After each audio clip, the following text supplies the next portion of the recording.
الحمد لله رب العالمين وأفضل الصلاة وأتم التسليم على الحبيب الشافي سيدنا ونبينا محمد وعلى آله وأصحابه أجمعين. قال رب اشرح لي صدري ويسر لي أمري واحلل عقدة من لساني يفقه قولي. سبحانك لا علم لنا إلا ما علمتنا إنك أنت العليم الحكيم. ولا حول ولا قوة إلا بالله العلي العظيم. اللهم فقهنا في الدين وعلمنا التأويل. اللهم افتح علينا فتوح العارفين يا أرحم الراحمين. اللهم علمنا ما ينفعنا وانفعنا بما علمتنا. اللهم زدنا علما. اللهم ارزقنا فهما يا عليم. اللهم اجعلنا من الذين يستمعون القول فيتبعون أحسنه. وصلى الله على سيدنا ونبينا محمد وعلى آله وصحبه أجمعين. أما بعد. Menerusi kitab Rahiqul Makhtum karangan Syekh Safiyur Rahman Al-Mubarakfuri rahimahullah ta'ala wa nafa'ana Allah bi'ulumihi fid darain amin. Pada tajuk Pemulawan Umum. Dalam tempoh sepanjang 4 minggu atau kurang dari itu, berlaku 4 peristiwa besar terhadap orang-orang musyrikin. Kurang daripada sebulan, kata penulis, ataupun sepanjang 4 minggu ataupun kurang daripada itu, berlakunya peristiwa yang merupakan peristiwa besar tertimpa kepada orang-orang musyrikin Quraisy Mekah, yaitu yang pertamanya keislaman Sayyidina Hamzah bin Abdul Muttalib. Yang keduanya, dan selang beberapa hari, Islam pula Sayyidina Umar bin Khattab radhiyallahu anhu. Yang mana kedua peristiwa ini, satunya keislaman Sayyidina Hamzah dan juga keislaman Sayyidina Umar bin Khattab radhiyallahu anhu, diibaratkan seperti cahaya yang mula menerangi kepada orang-orang Islam yang pada saat ketika itu mereka berada di zaman kegelapan ataupun zaman penindasan yang amat dahsyat. Makin ditekan orang-orang Islam, makin ditindas, makin kuat. Allah SWT anugerahkan 2 orang yang hebat daripada kalangan pahlawan Mekah. Mereka ini pula menguatkan orang-orang Islam. Mereka ini pula menguatkan barisan jentera baginda Rasulullah sallallahu alaihi wasallam. Kemudiannya, yang ketiganya, iaitulah penolakan Nabi sallallahu alaihi wasallam untuk tawar-menawar dengan mereka yang datang memberikan tawaran itu, bukan calon-calon orang. Itulah pembesar Quraisy yang digelar sebagai Abu Al-Walid ataupun namanya Utbah bin Rabi'ah. Tawaran ni, tuan-tuan, yang biasanya diberikan tawaran pada mana-mana orang yang menawar, antaranya tawaran harta. Seandainya Nabi SAW dengan kerja dakwahnya ini semata-mata nakkan harta, ditawarkan, maknanya akan dihimpun seluruh harta orang-orang Mekah, dikumpulkan dan diberikan kepada Nabi SAW, jadi orang yang paling banyak harta di Mekah. Disangkakan kerja dakwah Rasulullah SAW itu adalah kerana duniawi, kerana harta.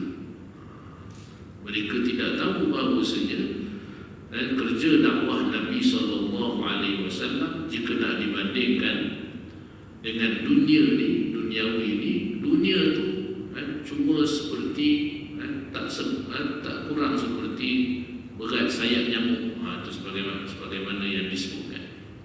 Ringan ni macam tu, tak pandang langsung ibarat pada mata kepala baginda Rasulullah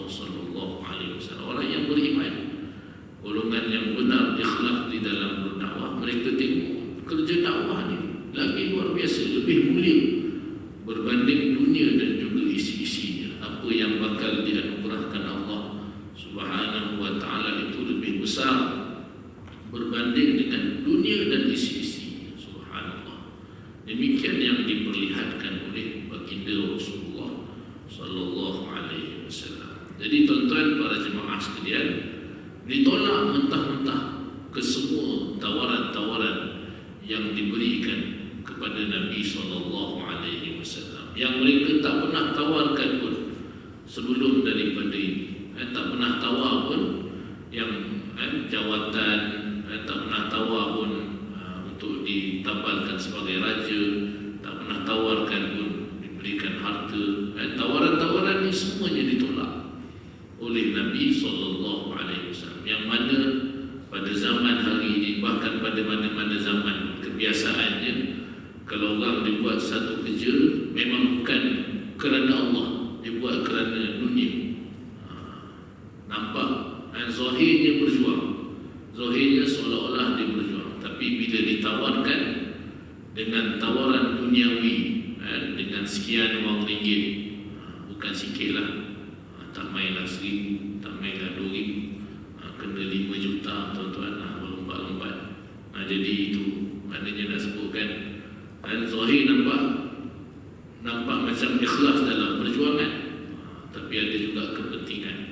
Apatah lagi ditawarkan pula kalau sekian-sekian akan ditawarkan dengan jawatan sekian, memang lagi ramailah yang melompat. Jadi tuan-tuan muslimin para jemaah sekalian, hebatnya perjuangan baginda Rasulullah SAW, ikhlasnya dakwah baginda Nabi SAW.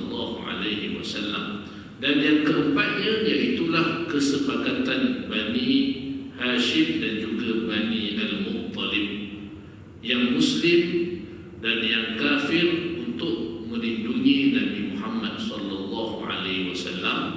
dan mempertahankannya. Yang keempat ni tuan-tuan antara yang paling berat, sebab sebelum ni Abu Talib seorang, dia mempertahankan Nabi SAW, walaupun dia memang seorang pemimpin yang disegani, tapi lama kelamaan orang-orang Quraisy ni mula dah menampakkan mereka ini cuba untuk melawan Abu Talib. Lama kelamaan tak puas hati, ada yang sanggup membuang perlindungannya. Jadi Abu Talib ni melihat sehari demi hari, tengok pula ada daripada kalangan orang yang berani-berani terang-terangan ingin melakukan percubaan membunuh Nabi SAW. Abu Jahal berapa kali diangkatnya batu yang besar nak dilempapkan di kepala Rasulullah SAW. Uqbah bin Abi Mu'ayyad dicekiknya Nabi SAW tengah sujud Rasulullah SAW, dipijaknya tengkuk Rasulullah SAW sehingga hampir tersembur biji mata Nabi SAW. Melihatkan semua tindakan orang Quraisy terhadap Nabi SAW, maka dia cuba tingkatkan lagi perlindungan. Antaranya iaitulah dipanggil seluruh Bani Hashim dan juga Bani Al-Muttalib. Ini keluarga Nabi SAW, keluarga besar Rasulullah SAW. Bani Al-Muttalib itulah adik kepada Hashim. Al-Muttalib adik kepada Hashim, adik-beradik yang sangat rapat. Hashim dan juga Al-Muttalib adik-beradik yang sangat rapat. Sehingga kan Abdul Muttalib tu dia dapat gelaran Abdul Muttalib tu sebab pakcik dia Al-Muttalib bin Abdul Manaf. Jadi tuan-tuan para jemaah sekalian, sehingga kan baiknya, nak sebut baiknya Hashim dan juga adiknya Al-Muttalib membawa kepada anak cucu keturunan seluruhnya. Subhanallah. Sebab tu kita semasa hidup ni kita baik dengan ibu bapa kita, kita buat baik dengan anak-anak kita buat baik dengan adik-beradik, jadi besar kemungkinan tuan-tuan, dia punya keberkatan dia dapat sama dengan anak-anak cucu keturunan. Baik juga dia orang, keseluruhannya baik sama. InsyaAllah kalau kita buat baik semasa hidup ni, beramal baik, kita melakukan banyak kebaikan, InsyaAllah mudah-mudahan anak cucu keturunan juga akan mengikuti jejak langkah kebaikan-kebaikan tersebut. Jadi subhanallah, Bani Hashim bukan sekadar Bani Hashim, tetapi Bani Al-Muttalib juga turut serta. Bayangkan kalau nak ikutkan jauh dah, jauh tu, tapi semangat kekeluargaan Arab ni tuan-tuan, mereka bersatu. Satu je kan?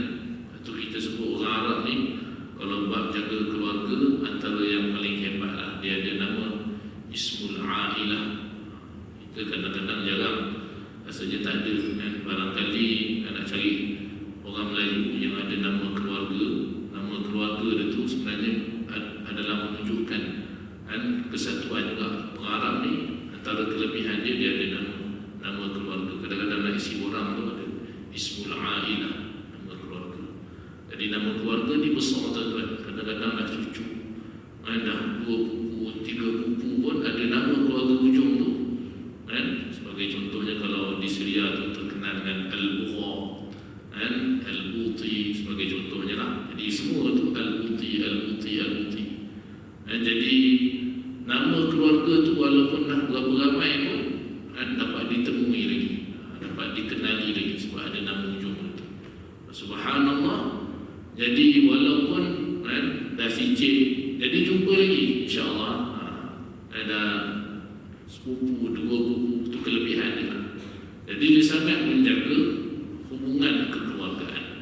Jadi dalam peristiwa yang keempat ni, tuan-tuan para jemaah sekalian, antara sebab yang kuat mereka melindungi Nabi SAW, kalau orang Islam tu sudah tentulah kerana keimanan. Tetapi yang lain ni, yang belum Islam ni, tidak lain tidak bukan ialah semangat kekeluargaan. Mereka bersepakat untuk melindungi Rasulullah sallallahu alaihi wasallam dan mempertahankannya. Kali ini orang Quraisy makin berat, makin payah tertimpa kepada mereka. Macam mana mereka nak berhadapan dengan Bani Hashim ni? Bani Hashim dan juga Bani Al-Muttalib. Bani Hashim ni pula memang keluarga yang sangat dihormati, sangat dimuliakan. Ramai orang-orang mulia dalam Bani Hashim. Sayyidina Hamzah sudah tentulah.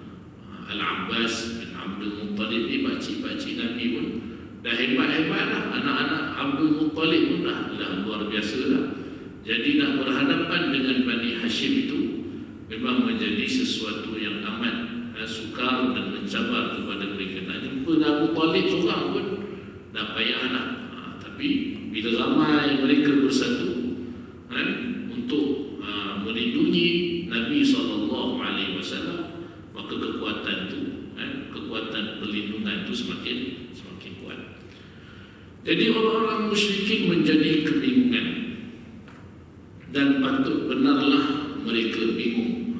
Sebab dia tak salah tulis tuan-tuan, salah tulis jadi bingung, jadi tukar sikit bunyi je, bingung. Bingung ni lain makna kan. Jadi bahasa Melayu pun kalau salah bunyi boleh jadi salah makna. Jangankan kata bahasa Arab, bahasa Melayu pun kalau tuan-tuan silap bunyi sikit je, bingung tukar be je tuan-tuan, bunyi imalak sikit, jadi lain makna. Tapi kalau cerita untuk orang musyrikin tak apalah, dua-dua makna betul. Bingung pun betul, bingung pun betul. Tapi jangan kena dekat orang Muslim pula, itu salah makna yang macam tu berat lah. Kalau baca Quran, salah makna yang macam tu berat. Jauh boleh pergi mana. Baik, itu yang kita sebut baca Quran bagi betul sebutan. Ada Quran sebut qul qaf. Qul maknanya katakanlah. Katakanlah, Muhammad, jangan baca qul dengan kaf. Kalau dengan kaf jadi makanlah, akan berubah makna.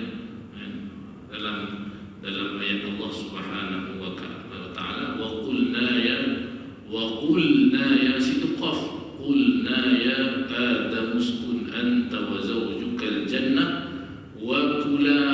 Situ juga ayat tu juga, wa kula, dan makanlah. Kalau tuan-tuan ubah bunyi boleh berubah makna. Jadi kena pastikan bacaan Quran tu betul. Bacaan Al-Quran, bahkan kalau tak cukup harakat boleh berubah makna. Tak cukup harakat boleh berubah makna. Allah Taala sebut wa kula minha ragadan haitsu syi'tuma ولا تقربا هذه الشجرة fatakuna minal zalimin. Nah, itu dua harakat. Ada orang dia baca fatakuna minal zalimin, boleh ubah makna lah kat situ, kan? Dia jadi seorang. Kalau fatakuna itu menunjukkan dua orang. Subhanallah, itu ilmu Al-Quranul Karim. Demikian juga sebutan. Baik. Dan patut benarlah mereka merasa bingung. Mereka tahu jika mereka bertindak membunuh Nabi Muhammad sallallahu alaihi wasallam, ini risiko yang mereka bakal hadapi. Sebab seluruh keluarga dah bersatu. Bani Hashim bukan satu keluarga, Bani Al-Muttalib sekali, dua keluarga, Bani Hashim dan juga Bani Al-Muttalib. Jadi mereka tahu benar risiko yang bakal mereka hadapi jika mereka bertindak membunuh Nabi Muhammad sallallahu alaihi wasallam. Maka lembah Mekah akan bertukar menjadi pertumpahan darah, lembah berdarah, malah mungkin menyebabkan mereka turut dibinasakan. Yang ini yang mereka takut. Kalau dah jadi tempat perang, kena pula orang Arab zaman jahiliyah, dia punya semangat jahiliyah, dia punya perang dia tu. Tuan-tuan, seorang mati, ajak lagi yang ni dibalas balik. Itu balas dendam balik. Balas tak habis-habis, tak sudah. Bagaimana Aus dan juga Khazraj di Madinah Al-Munawwarah, di bumi Yathrib, nama asal gaduh. Asalnya gaduh, kan? Diceritakan gaduh sebab lumba unta je. Itu je. Bunuh sekian, yang dibalas balik sudahnya jadi pertumpahan darah. Gaduh. Jadi orang Arab ni kalau dia gaduh, kalau dia berperang, tuan-tuan, boleh Mekah tu dibimbangi akan menjadi lembah yang berdarah. Dan yang paling mereka bimbang juga, takut-takut mereka pula yang kalah. Mereka itu pula yang akan dibinasakan. Mereka benar-benar mengetahui hal tersebut.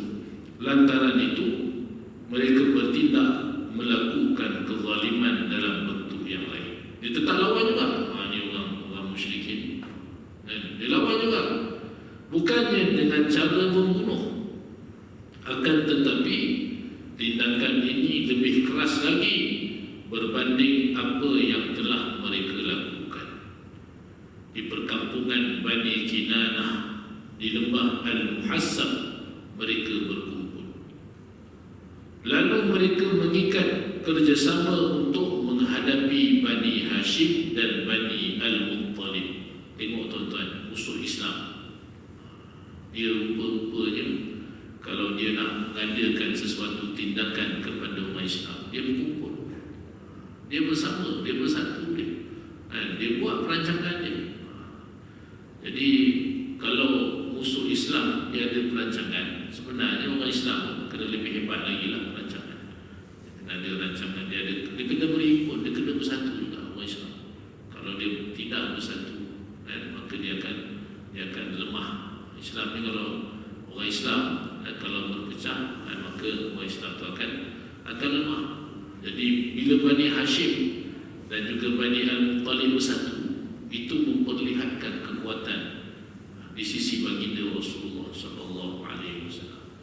Rupa-rupanya musuh ni pun bila tengok pihak Bani Hashim dan juga Bani Al-Muttalib mereka kumpulkan kekuatan, dia berhimpun pula, bincang pula macam mana nak berhadapan dengan apa yang telah dilakukan oleh Abu Talib ini. Langsung mereka telah memutuskan satu kerjasama, satu disebutkan keputusan. Keputusan ni sebenarnya keputusan yang zalim satu.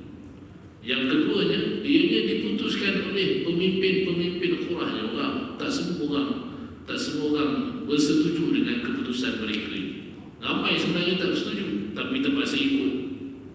Pemimpin-pemimpin dan kadang-kadang ada keputusan dia yang bukan-bukan.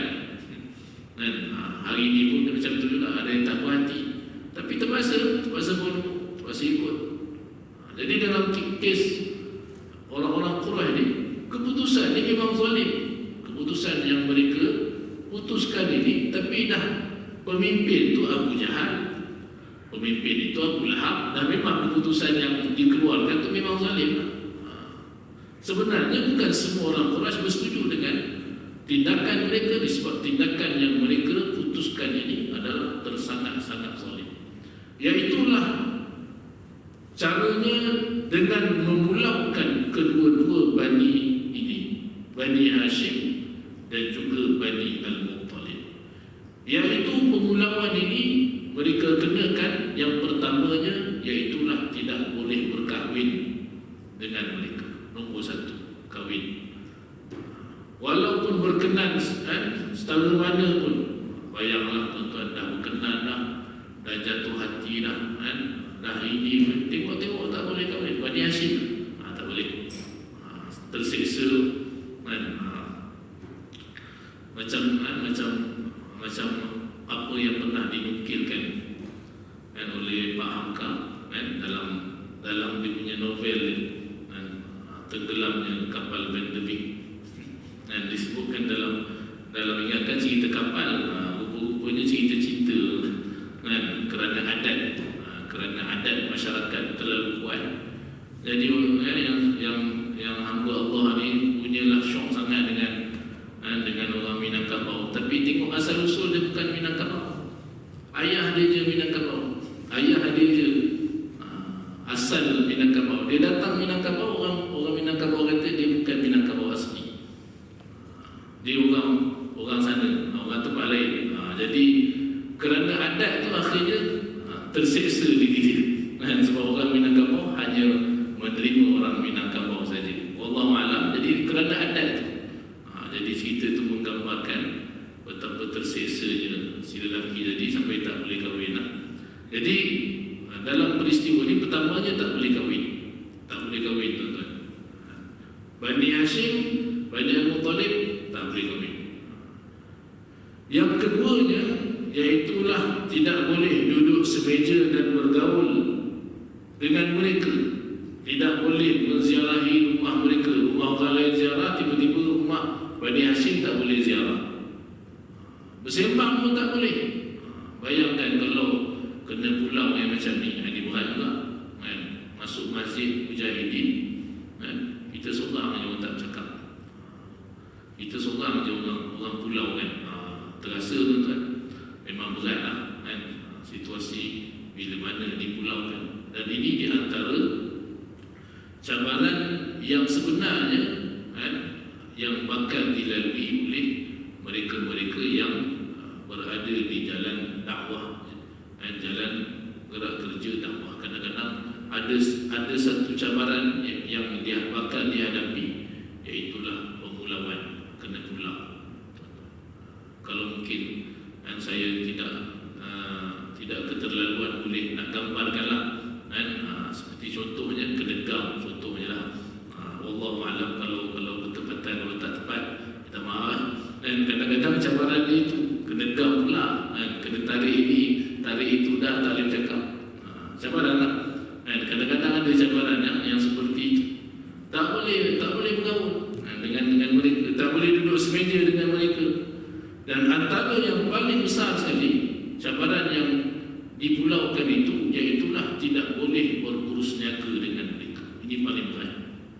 Bila tidak boleh berurus niaga, seperti kalau tuan-tuan pergi mana-mana kedai, tak jual barang dekat tuan-tuan, mana-mana tempat. Bayang, kalau hari ini saja pun tersiksa rasa, bayangkan 3 tahun mereka dikenakan tindakan seperti itu. Sehingga ada daripada kalangan Bani Hashim ini yang kebuluran. Kebulu tak boleh makan. Sebab nak beli tak boleh, orang nak jual ini tak boleh sebagainya. Ada yang sehingga memakan daun-daun kayu kerana terlalu lapar. Jadi pemulauan ini memang zalim, tuan-tuan. Sehingga ada daripada kalangan orang Quraisy yang tak puas hati itu dia bangkit. Itu peristiwa yang kita bakal nanti bincang.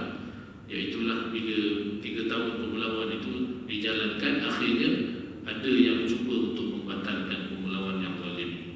Mereka juga tidak boleh ditegur sapa, sehingga mereka sanggup menyerahkan baginda Rasulullah sallallahu alaihi wasallam untuk dibunuh. ni boleh terbatal, satu syaratnya serahkan Rasulullah sallallahu alaihi wasallam. Tekanan yang mereka kenakan terhadap Bani Hashim dan juga Bani Al-Muttalib. Lalu mereka pun menulis dalam satu lembaran yang mengandungi beberapa butir perjanjian dan kesefahaman itu, mereka Allah SWT, dan kesefahaman iaitu mereka tidak akan menerima perdamaian dengan Bani Hashim dan Bani Al-Muttalib selama-lamanya. Mereka tidak akan menaruh rasa belas kasihan, sehinggalah Nabi Muhammad sallallahu alaihi wasallam diserahkan untuk dibunuh. Itu je syaratnya. Jadi tekanan ni kena kepada seluruh keluarga. Dahsyat. Seluruh keluarga, tak kira yang Muslim ataupun yang masih belum beriman ataupun yang tak beriman. Dikenakan kepada seluruh keluarga Rasulullah sallallahu alaihi wasallam. Ibnu Qayyim Al-Jauzi berkata, qila, dikatakan perjanjian itu ditulis oleh Mansur bin Ikrimah bin Amir bin Hashim. Ada yang mengatakan bahawa yang menulisnya ialah An-Nadhr bin Al-Harith. An-Nadhr bin Al-Harith antara musuh besar baginda Nabi sallallahu alaihi wasallam. Dia belajar ilmu, dia belajar tuan-tuan, kisah-kisah dongeng. Dahulu kala semata-mata nak lawan Quran. Dia beli wanita-wanita yang cantik, penyanyi-penyanyi sebagainya, mana-mana sahaja daripada kalangan lelaki Quraisy yang mereka ni berminat kepada agama yang dibawa Nabi SAW, akan dihantarnya wanita-wanita tersebut, penyanyi-penyanyi itu, untuk agar supaya lalai dia daripada hajatnya. Jadi itu An-Nadhr bin Al-Harith. Namun menurut fakta yang tepatnya, ia ditulis oleh Baghid bin Amir bin Hashim. Jadi dalam ramai-ramai itu disebutkan oleh penulis fakta yang tepat, yang menulis perjanjian yang zalim ini dalam satu lembaran, atas satu lembaran, dan ditampalkan di dalam Kaabah, iaitulah Baghid bin Amir. Kenapa kita jelaskan nama dia, tuan-tuan? Sebab dia didoakan oleh Nabi SAW kecelakaan dia. Sebab tangan dia tu dia gunakan untuk kezaliman. Tangan menulis itu dia gunakan untuk menzalimi ramai orang, seluruh keluarga Rasulullah sallallahu alaihi wasallam. Jadi memang perbuatan yang sangat jahat, sehingga Nabi SAW mendoakan kecelakaan. Waktu hati-hati kita dalam menulis dan dalam berbicara, tuan-tuan. Jangan sampai kita menyalahgunakan apa yang telah dikurniakan oleh Allah Subhanahu wa taala. Tangan yang menulis, tulislah yang boleh memberikan manfaat. Jangan tulis sesuatu yang boleh memecah belahkan umat, boleh mendatangkan fitnah. Semua itu akan dihitungkan dan dipertanggungjawabkan di sisi Allah. Kalau berat lagi, sila-sila orang yang dizalimi itu doa kat dunia dah dimustajabkan oleh Allah Subhanahu wa taala. Ni nak musim biar ni hati-hati ni dalam kita menyampaikan satu-satu berita. Kadang-kadang tuan-tuan berita fake-nya, cerita palsu, nak fitnah. Masa ni kadang-kadang tuan-tuan. Jadi jangan kita join sama pula. Kita guna, saya tak tahu, saya share je. Nak share tu, cek dulu kesahihan dia. Jangan ikut suka share, jangan ikut suka percaya. Masa ni zaman ni kadang-kadang waktu ketika ni lah, ada itu, ini fitnah sebagainya. Jadi tuan-tuan, gunakan apa yang Allah Subhanahu wa taala anugerahkan itu pada yang sebaiknya. Kalau yang ini kita tengok boleh memberikan manfaat, yang ini dipersilakan. Mendatangkan manfaat sahih, kebenarannya dipersilakan. Mudah-mudahan ianya mendatangkan keridhaan Allah, ada pahala. Tapi kalau fitnah boleh jatuhkan orang itu ni, pecah belahkan umat pula kan, sebagainya, zalim orang pula. Ingat kan, doa orang yang dizalimi ni dia tak ada hijab kan, dia tak ada hijab. Jadi yang kena zalim ni bukan seorang, satu kampung, satu keluarga. Sehingga doa Nabi SAW doakan kepada dia khusus zalim yang dilakukan, doa khusus. Bila doa orang yang dizalimi ni dia tidak ada hijab, tak ada hijab ni dia mustajab di sisi Allah Taala. Lebih-lebih lagi doa Rasulullah sallallahu alaihi wasallam. Kena pula kalau orang yang dizalimi itu pula orang yang dekat dengan Allah Subhanahu wa taala. Jadi takutlah bukan sekadar dia tu dizalimi, bahkan dia memang orang yang dekat dengan Allah Subhanahu wa taala. Lebih-lebih lagi dalam peristiwa ni baginda Rasulullah sallallahu alaihi wasallam. Lalu apa yang berlaku kepada Barik bin Amir bin Hashim bila Nabi sallallahu alaihi wasallam mendoakan kecelakaan ke atasnya? Tiba-tiba tangan dia yang menulis tu jadi lumpuh. Tangan dia tu lumpuh habis. Itu doa mustajab. Sempurnalah sudah perjanjian tersebut. Lalu ia digantungkan di dalam Kaabah. Bani Hashim dan Bani Al-Muttalib, sama ada yang mukmin atau yang kafir, semua mereka bergurung, semua mereka dipulaukan, kecuali Abu Lahab. Abu Lahab seorang, dia menyisih diri dan Abu Lahab ni dia menyisih diri dan bergurung di kampung Abu Talib pada suatu malam bulan Muharram tahun ke-7 kenabian baginda Rasulullah sallallahu alaihi wasallam. Jadi pengepungan pemulauan yang berlaku ini sangat hebat sekali. Memang dikenakan betul-betul dan tekanan ini kepada keluarga Rasulullah sallallahu alaihi wasallam. Perit dan mereka merasai cabaran yang dihadapi ini, tapi nak sebutkan besarnya pengorbanan, besarnya perjuangan baginda Nabi sallallahu alaihi wasallam